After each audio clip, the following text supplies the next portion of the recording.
Hi friends, Pavithram season 2 7th എപ്പിസോഡാട്ടോ. അങ്ങനെ വേദ ചെല്ലുമ്പോൾ അമ്മ പൊട്ടിക്കരയാട്ടോ. രാധികയുടെ അമ്മ തരുണും ആകെ മരവിച്ചിരിക്കണേ. അങ്ങനെ വേദ അമ്മമാരോട് ചേർത്ത് പിടിക്കും. അമ്മേനെ ഒന്ന് ആശ്വസിപ്പിക്കാൻ കൂടെ പറ്റണില്ല. വേദയും വലിയ സങ്കടത്തിലാ. ശേഷം പിന്നീട് കാണിക്കുന്നത് മാഷയിൽ ഐസിയുന്ന് പുറത്ത് വരാട്ടോ. മക്കളും മരുമക്കളും ഉണ്ട് പുറത്ത്. വിഷൻ ചോദിക്കുന്നുണ്ട്, എന്തായി അച്ഛാ? വെന്റിലേറ്ററിലേക്ക് മാറ്റി. നന്ദിനിക്കും ബോധം വെളിവൊക്കെ അപ്പൊ പോയോ? എല്ലാവരെയും പല പല സ്ഥലത്തേക്ക് അയച്ചപ്പോ ഇപ്പൊ അവസാന കാലത്തൊന്ന് കാണാനും മിണ്ടാനും പറ്റാതായി. മാഷു പറയും, അതെന്തായാലും നന്നായി. പോകുന്നതിന് മുമ്പേ അത്ര കുറച്ച് അവള് വേദനിച്ചിട്ടുണ്ടാവും. വിശ്വ, അറിയിക്കേണ്ടവരോടൊക്കെ നീ അറിയിച്ചോക്ക്. ഇത് കേൾക്കുമ്പോ ശ്രീജ ആകെ തകർന്നു. അമ്മയ്ക്കിനി അധിക കാലം ഇല്ല.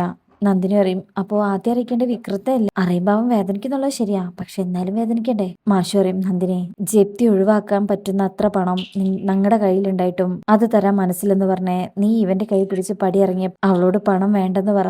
അവസാനം വരെ കൂടെ നിന്നാ മാത്രം മതി എന്ന് കരഞ്ഞു പറഞ്ഞ ആളകത്ത് കിടക്കുന്നത്. അവളുടെ ശരീരമാണ് അനങ്ങാത്തത്, മനസ്സിനിപ്പോഴും കണ്ണും കാതുണ്ട്. അവളൊന്നും അറിയില്ലെന്ന് നീ വിചാരിക്കരുത്. വിനായകൻ തല താഴ്ത്തിയിരിക്കുന്നത്. അവസാന ശ്വാസം നിലച്ച് മുകളിലേക്ക് പോകാൻ നേരം അവൾ ശപിക്കില്ലെന്ന് ഉറപ്പുള്ളതുകൊണ്ടായിരിക്കാം നീ ഇവിടെ വന്നപ്പോ മുതലേ മുന വെച്ച് സംസാരിക്കുന്നതല്ലേ. അത് ശാന്തായി പോയിക്കോട്ടെ നന്ദിനി. ഈ നേരത്തെങ്കിലും അതിനെ വേദനിപ്പിക്കുന്ന വാക്കുകൾ ഒഴിവാക്കാൻ നോക്ക്. ശ്രീജയെ, നിന്റെ മകളെ കൂട്ടിക്കൊണ്ട് വരണം. അവൾ അച്ചമ്മയെ ജീവനോടെ കണ്ടോട്ടെ.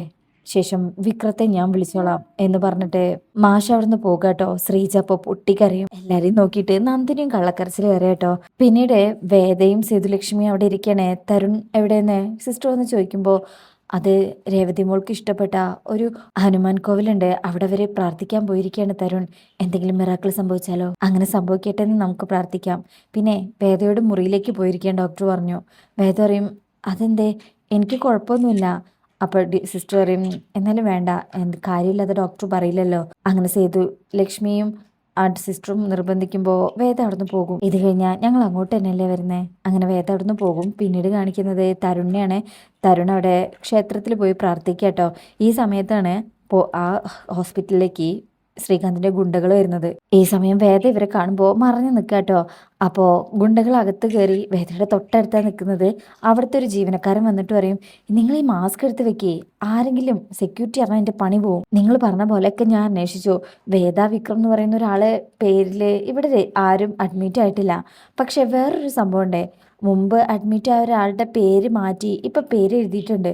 പക്ഷെ ആദ്യത്തെ പേര് എന്താണെന്ന് അറിയില്ല. ഇതിൽ കൂടുതൽ ഇൻഫർമേഷൻ കിട്ടാനില്ല കേട്ടോ. ഇതൊക്കെ വേദ അവിടെ നിന്ന് കേൾക്കുന്നുണ്ട്. ഇതാണ് വേദ വിക്രം എന്ന് പറഞ്ഞ വേദയുടെ ഒരു ഫോട്ടോ കാണിച്ചു കൊടുക്കും. ഇവരെ ഇവിടെ അഡ്മിറ്റ് ആക്കിയിടോ നോക്കണം. അപ്പൊ അയാൾ പറയും, അതൊന്നും എളുപ്പമല്ല. ഗൈനക്കോളജി വിഭാഗത്തിലേക്ക് സിസ്റ്ററും ഡോക്ടറും അല്ലാണ്ട് വേറെ ആരെയും കടത്തിവിടില്ല. പുറത്തുനിന്നുള്ള ആംബുലൻസ് ഡ്രൈവറെ അകത്തേക്ക് കയറ്റില്ല.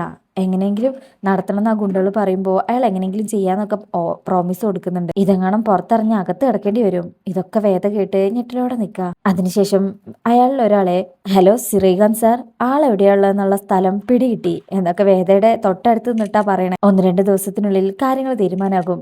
ഇതൊക്കെ വേദ കേൾക്കുന്നുണ്ട് കേട്ടോ. അയാൾ ആ കോള് കട്ട് ചെയ്ത് പിന്നെ അവിടുന്ന് പോവാ. വേദ ആകെ ടെൻഷൻ ആവുന്നുണ്ട്. പെട്ടെന്ന് വേദയ്ക്ക് പെയിൻ വരും. അങ്ങനെ അപ്പോഴേക്ക് സിസ്റ്ററൊക്കെ വന്നേ വേദനെ അവിടുന്ന് കൊണ്ടുപോവാട്ടോ, വീൽ ചെയറിൽ ഇരുത്തിയിട്ട്.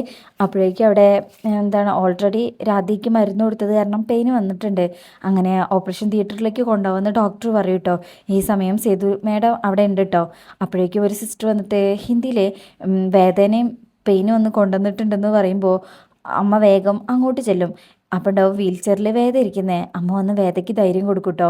മോളെ ഒന്നും പേടിക്കണ്ട, രാധിക മോളെ തിയേറ്ററിലേക്ക് കൊണ്ടുപോയിരിക്കുകയാണേ, മോളുടെ കൂടെ അമ്മയുണ്ട്, ധൈര്യമായിട്ടിരിക്കുക. അങ്ങനെ അപ്പം തന്നെ രാധികനെ അവിടുന്ന് കൊണ്ടുപോകാം കേട്ടോ ഓപ്പറേഷൻ തിയേറ്ററിലേക്ക്. ആ ലാബ് റൂമിലാണ് വേദയെ കൊണ്ടുവന്ന് കിടത്തുന്നത് കേട്ടോ.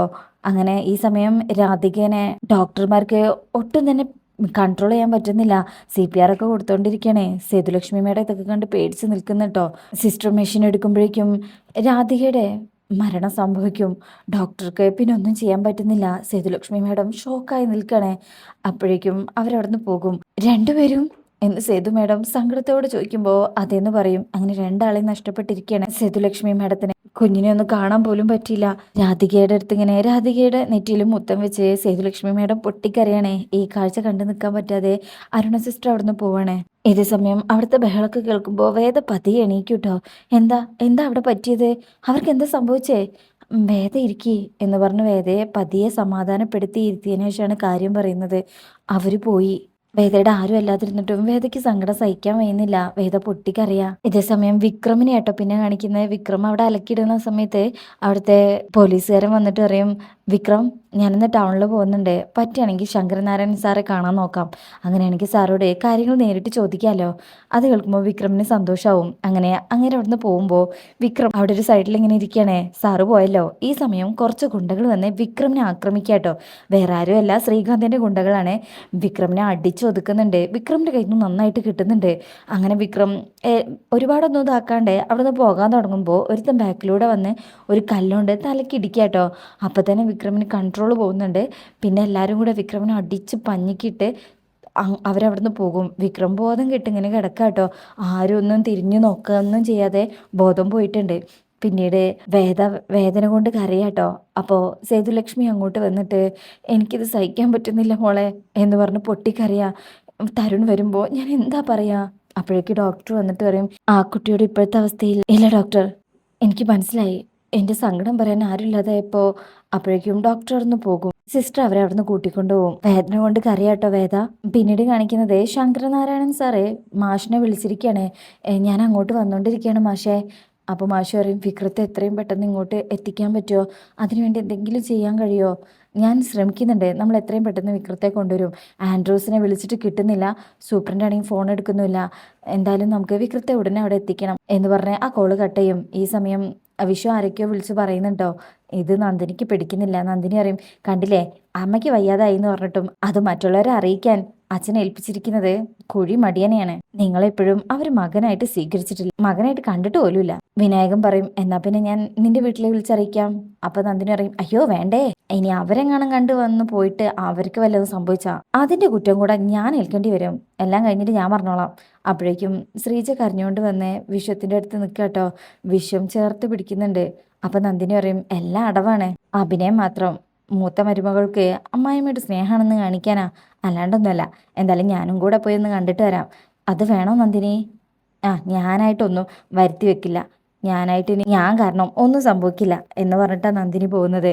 എന്നിട്ട് അവിടെ പോയി ഇങ്ങനെ അമ്മേനെ നോക്കും. എത്രയും പെട്ടെന്ന് അമ്മയെ ഈ കിടപ്പിന്ന് രക്ഷപ്പെടുത്താൻ ദൈവം അനുഗ്രഹിക്കട്ടെ. മനസ്സിൽ വിചാരിക്കും, ഈശ്വര ഗുരുവായൂരപ്പ, ഞാൻ എന്ത് പറഞ്ഞാലും തെറ്റായിട്ടുള്ള ഇവിടെ ഉള്ളവർ കണക്കാക്കൂ. പക്ഷെ ഈ പറയുന്നത് മനസ്സിൽ ഒരു കളങ്കവും ഇല്ലാതെ ജീവിച്ചിരുന്ന കാലത്ത് ആർക്കും ഒരു ദ്രോഹം ചെയ്യാതിരുന്ന സ്ത്രീയ. മരിക്കുന്ന സമയത്ത് അതിനെ ഇങ്ങനെ എടുത്ത് കഷ്ടപ്പെടുത്തരുത്. പൊതുവെ ബുദ്ധിമുട്ടിൽ ജീവിക്കുന്ന എന്റെ ഭർത്താവിന്റെ അച്ഛന്റെ തലയിൽ ഭീമമായ ബില്ലുകൂടെ കെട്ടിവെക്കല്ലേ ഈശ്വര. എല്ലാം മംഗളായി അവസാനിക്കും അമ്മേ, നിത്യശാന്തി ഉണ്ടാവട്ടെ അമ്മേ എന്ന് പറഞ്ഞാൽ അത് അവിടുന്ന് പോവാട്ടോ. ഇത് കേൾക്കുന്ന ആ സിസ്റ്റർ ഇങ്ങനെ ദേഷ്യത്തിൽ നോക്കുന്നുണ്ട് അവരെ. അങ്ങനെ നന്ദിനി പോയി കഴിഞ്ഞ അപ്പൊ തന്നെ കമലമ്മയ്ക്ക് വീണ്ടും അപസ്മാരം വരെ കേട്ടോ. അവർക്കൊന്നും ചെയ്യാൻ പറ്റുന്നില്ല. ഡോക്ടർ വേഗം ഫോൺ ചെയ്ത് വിളിച്ച് ഭയങ്കര സീരിയസ് ആണെന്നൊക്കെ പറയും. അങ്ങനെ ഡോക്ടർ അങ്ങോട്ട് വന്നുകൊണ്ടിരിക്കുന്ന അവിടെയാണ് ഈ ഭാഗം കഴിയുന്നത്. നെക്സ്റ്റ് എപ്പിസോഡ് ഉടൻ അപ്ലോഡ് ചെയ്യുന്നതാട്ടോ.